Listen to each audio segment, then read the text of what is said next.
Может быть, какие-то дадите рекомендации, как это сделать, потому что человек залипает вот в этом состоянии жертвы, страдания, крутит вот это в голове, там живет вот в этом, да, и кто-то годами.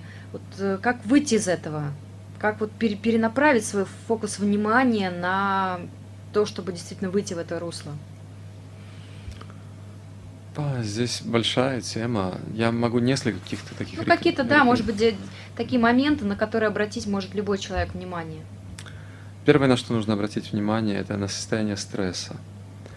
Если есть состояние стресса, которое вы описали, лучше не принимать никаких решений.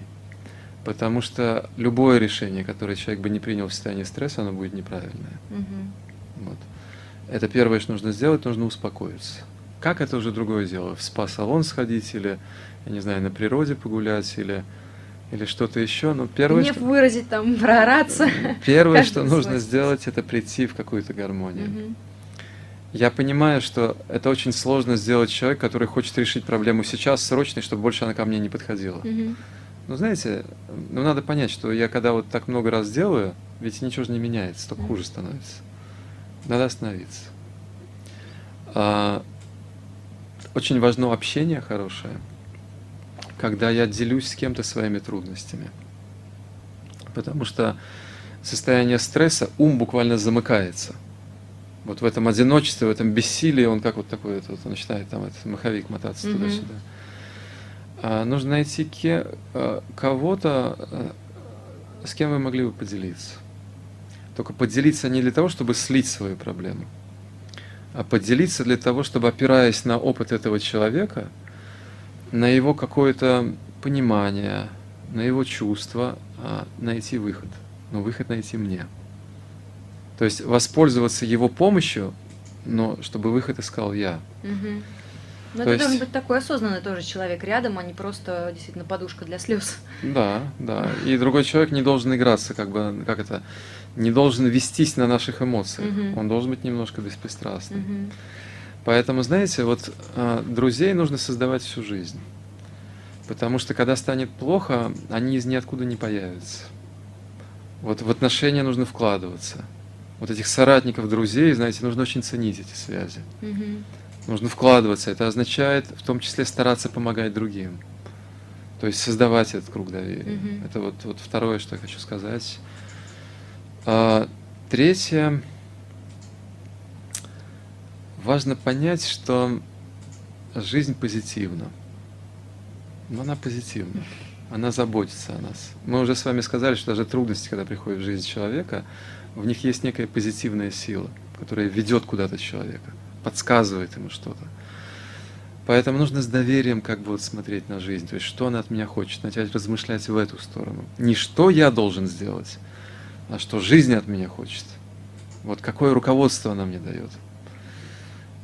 Я понимаю, что это принципиальный подход, но знаете, вот этот принципиальный подход, ценностно ориентированный, кстати говоря, он позволяет человеку в принципе решить проблемы. Не просто залатать какие-то там, я не знаю, заплатки поставить на каких-то дырках, нет, а в принципе найти настоящую дорогу.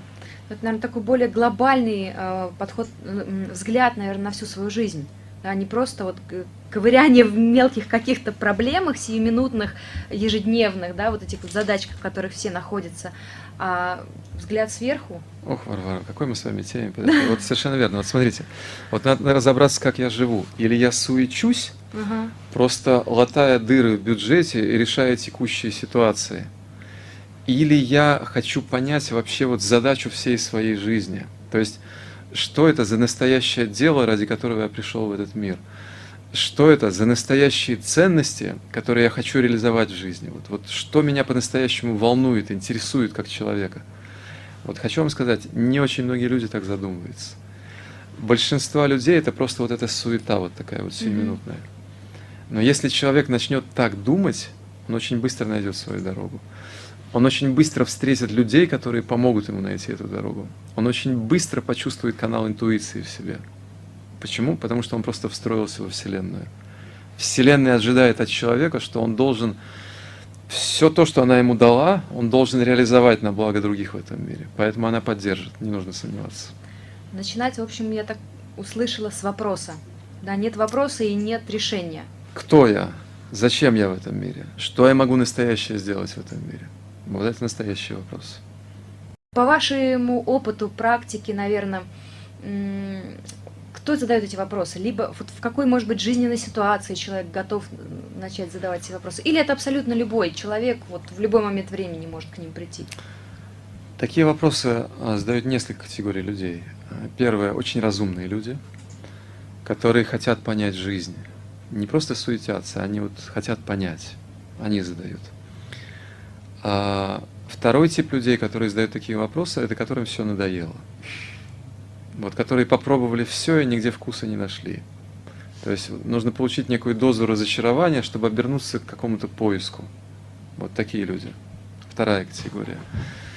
Третьи люди – это люди, которые жили, как у них получалось, но неожиданно они встретили или получили какой-то контакт с человеком, который живет так, как мы рассказываем.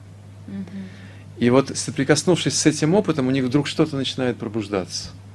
То есть это люди, которые получили вот контакт с кем-то, кто живет в этом опыте, потому что этот опыт, он очень вкусный. Он такой, знаете, он очень вдохновляющий. И поэтому, когда я вот сталкиваюсь с таким человеком, у меня что-то зажигается тоже внутри. Вот три типа людей, они встают на этот путь.